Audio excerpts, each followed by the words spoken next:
Dear friends, today we will tell you about a heartbreaking incident involving a 10-year-old girl, how this young girl became the mother of twin babies. Who committed this shameful act against her? And when the father of the children was identified, everyone screamed in shock. Upon hearing this true incident, you too will be astonished. We urge all parents of young daughters to listen to this incident carefully, because it could be very important for the safety of your children. Listen to this incident attentively. Reflect on it, and take necessary action. This incident was sent to us in deep distress by a lady doctor from Lahore. She states that this case occurred in her own hospital, and she personally handled the girl's delivery. The woman insisted that this true story must reach as many people as possible so that everyone can learn from it. The doctor narrates, "My name is Dr. Mariam, and it was a Friday, around 3 o'clock in the afternoon, when a woman brought her 12-year-old daughter who had memorized the Quran to my clinic. As soon as my eyes fell on the girl, I was stunned. Her stomach was abnormally swollen. At first, I thought she might have some disease, or that her abdomen had enlarged due to fluid accumulation. However, when I looked at the mother, I saw tears in her eyes. 'What is the matter, baby? Why are you crying?' I asked. Upon hearing my words, the girl stretched out her hands in supplication before me. Confused, I looked at her questioningly. Then she removed her headscarf and placed it at my feet. 'Doctor, for God's sake, save my honor,' she pleaded. I then turned my eyes toward the girl's mother and immediately understood the situation. In reality, this 12-year-old girl, who had memorized the Quran, was pregnant. And now her mother was begging me to save her honor, ensuring that no one would find out that her daughter was about to become a mother. I looked at the girl, and I couldn't believe it. I said, 'I will conduct an ultrasound.' 'No, doctor. There is no need for an ultrasound. My daughter is pregnant. Can't you see? You are a doctor. You know better.' 'It's not like that,' I replied. 'But I need to examine your daughter. I need to check her health and determine how she became pregnant. Was she subjected to any violence or abuse?' I looked at the girl's mother and asked, but she replied, 'No, sister, I don't know anything about that. Ask her yourself. She has left no stone unturned in ruining our honor.' She then looked at her daughter with hatred and said, 'If her father finds out about this, he will bury her alive.' 'Your husband doesn't know. Your daughter's belly is this big, didn't he notice?' I asked. She wiped her tears and replied, 'No. He thinks her stomach is swollen because of fluid retention or some illness. Besides, my daughter is very pious. She has memorized the Quran and goes to teach it in our neighborhood. Not only is she ahead of all the other children, but she also teaches younger kids the Quran. She knows it by heart, and that is why no one could ever accuse her of anything like this. Moreover, she is still so young. Please don't think that just because I am her mother, I am defending her. The truth is that our children are raised in a very virtuous environment. They grow up well, lacking nothing. Even her school environment is excellent, with all the necessary facilities. There is no such issue with my daughter,' she insisted. 'But what can we do? It is Allah's will,' she said, lowering her head. That made me suspicious. This was impossible. How could this girl be pregnant without any man, without any abuse or coercion? Someone must have committed a crime, or else the mother must have been negligent. Otherwise, how could this have happened? I thought to myself. I noticed that the mother was avoiding eye contact with me. It seemed as though she didn't want to tell me the whole truth. I told her, 'You will have to get your daughter's sonography done. Only then can we determine how far along she is in her pregnancy and what treatment can be provided.' The woman agreed to the sonography. As I was about to take the girl to the sonography room, the woman suddenly said, 'Doctor, Madam, shall I come along too?' It seemed like the woman did not want to send the girl alone with me. Perhaps she did not want her daughter to say something to me, which I found a little strange. But in private clinics, people often behave this way.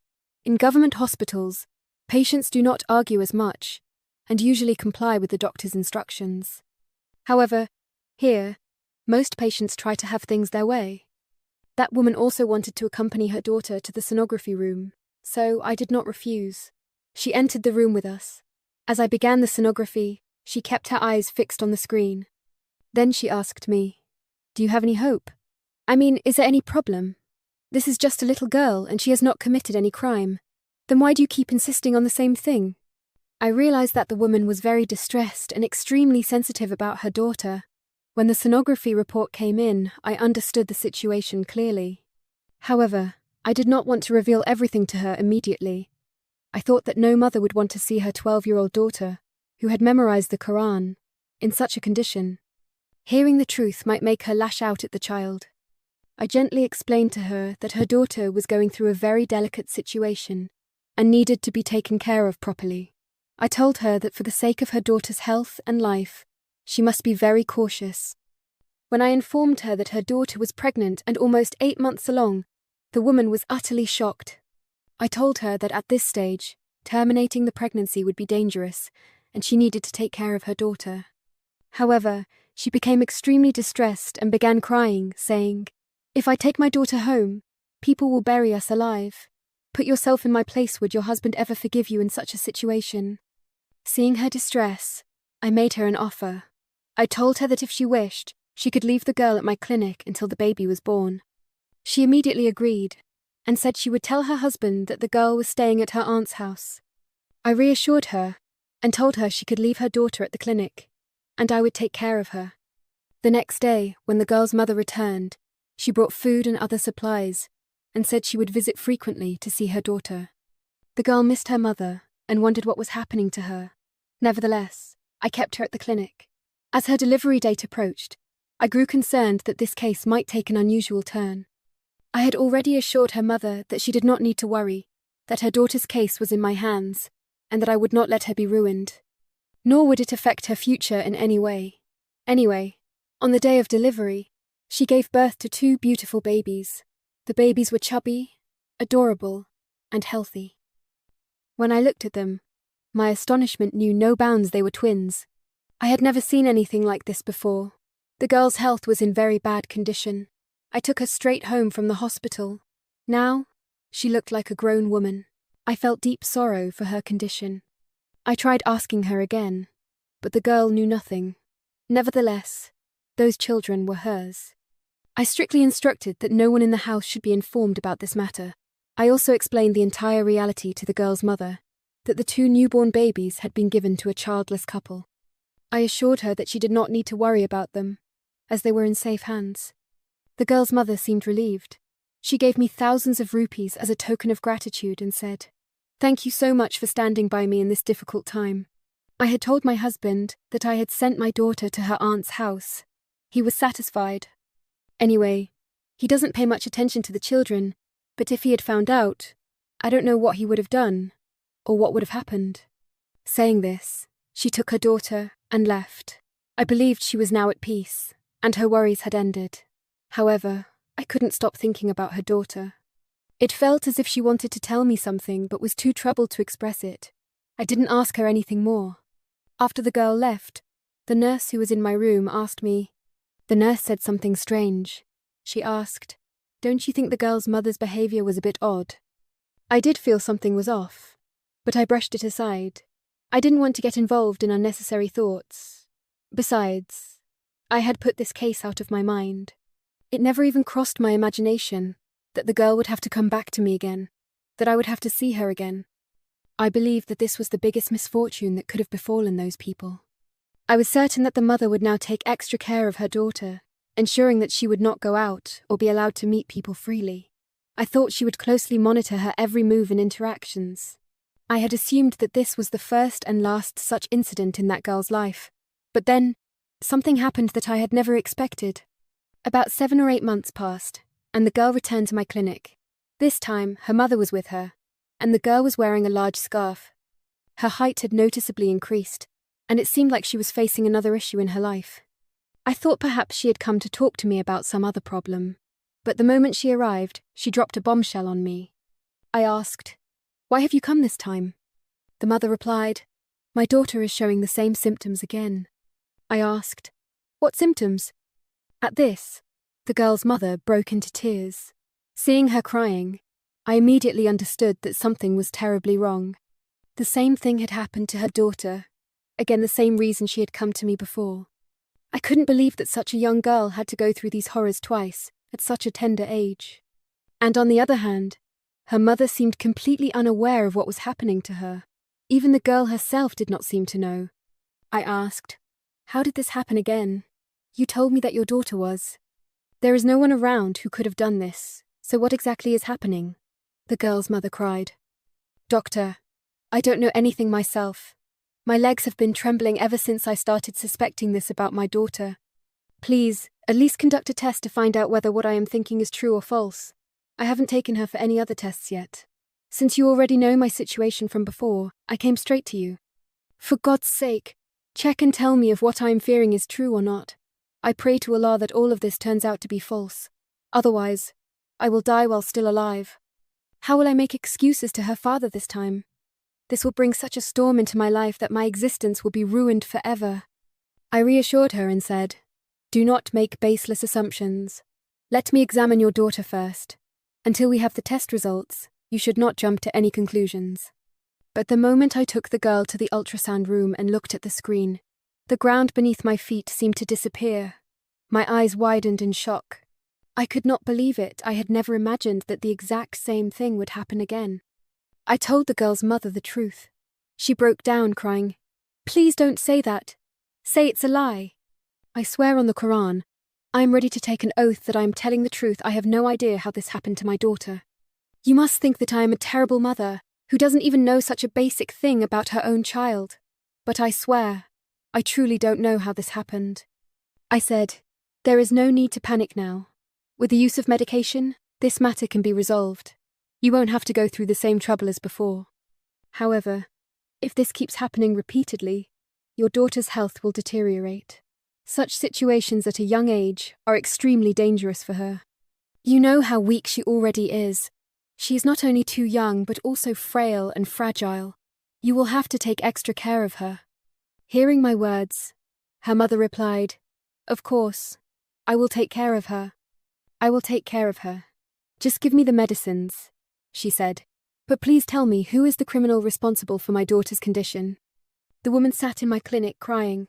I told her, "Even I don't understand this situation.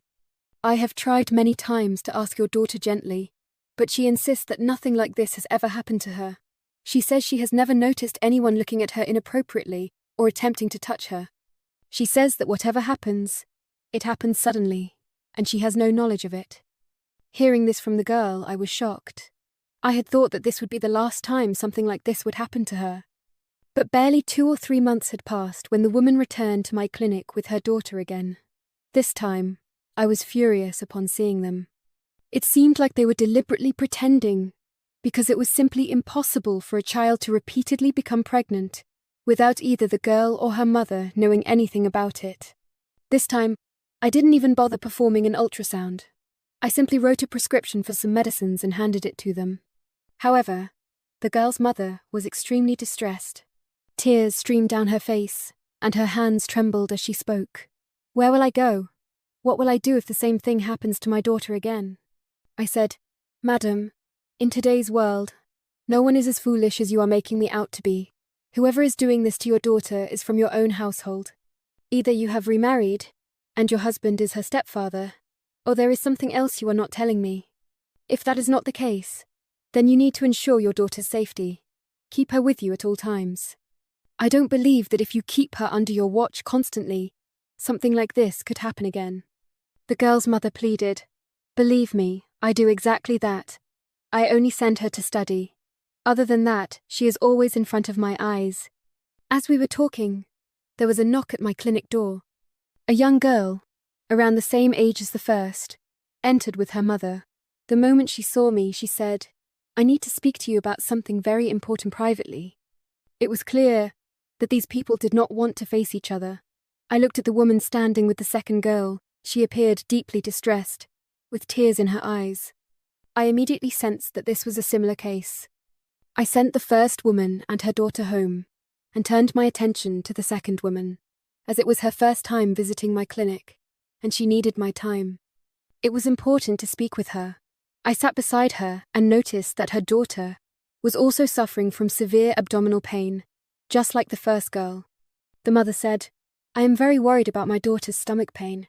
Strange things are happening to her, things that only happen to married women."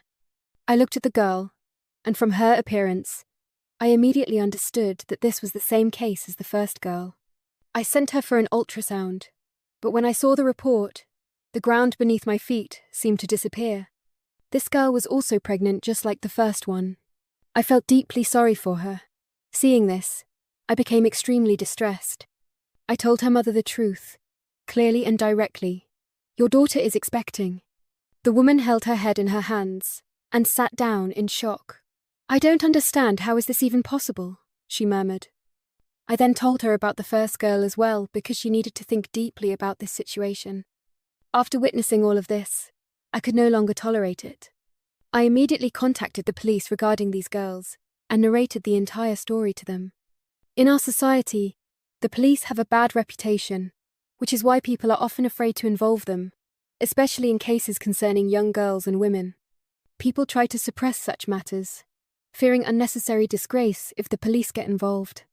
Fortunately, there was a very kind and honest police officer who handled the entire investigation discreetly. The first thing he did was deploy female officers in plain clothes to assist with the case. It was important to speak with her. I sat beside her and noticed that her daughter was also suffering from severe abdominal pain, just like the first girl. The mother said, "I am very worried about my daughter's stomach pain. Strange things are happening to her, things that only happen to married women." I looked at the girl, and from her appearance, I immediately understood that this was the same case as the first girl. I sent her for an ultrasound, but when I saw the report, the ground beneath my feet seemed to disappear. This girl was also pregnant just like the first one. I felt deeply sorry for her. Seeing this, I became extremely distressed. I told her mother the truth, clearly and directly. Your daughter is expecting.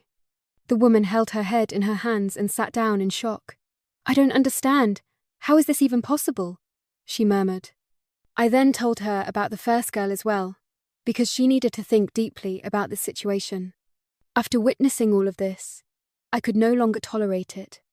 I immediately contacted the police regarding these girls and narrated the entire story to them. In our society, the police have a bad reputation, which is why people are often afraid to involve them, especially in cases concerning young girls and women. People try to suppress such matters, fearing unnecessary disgrace if the police get involved. Fortunately, there was a very kind and honest police officer who handled the entire investigation discreetly. The first thing he did was deploy female officers in plain clothes to assist with the case, so that there would be no obstacle in his disgusting acts. After the police operation, the entire neighborhood was shaken. The cleric, whom people had considered their savior, turned out to be a vile person. The residents of the area felt ashamed that for so many years they had blindly trusted this man, believing him to be a pious individual. Eventually, the cleric was brought before the law, and a case was filed against him. This incident served as a huge lesson for the entire community never to blindly trust anyone when it comes to their daughters. Parents must keep their children in their sight at all times. If they notice even the slightest change in them, they should immediately investigate the reason behind it. Here, we appeal to all parents. For God's sake, protect your children yourselves. Those who appear to be righteous and decent on the outside are not necessarily the same on the inside. We hope that today's video has given you an important lesson. We request you to share this video with other parents so that they, too, can hear this story and learn something from it. Please like our video, subscribe to our channel, and become a part of our family.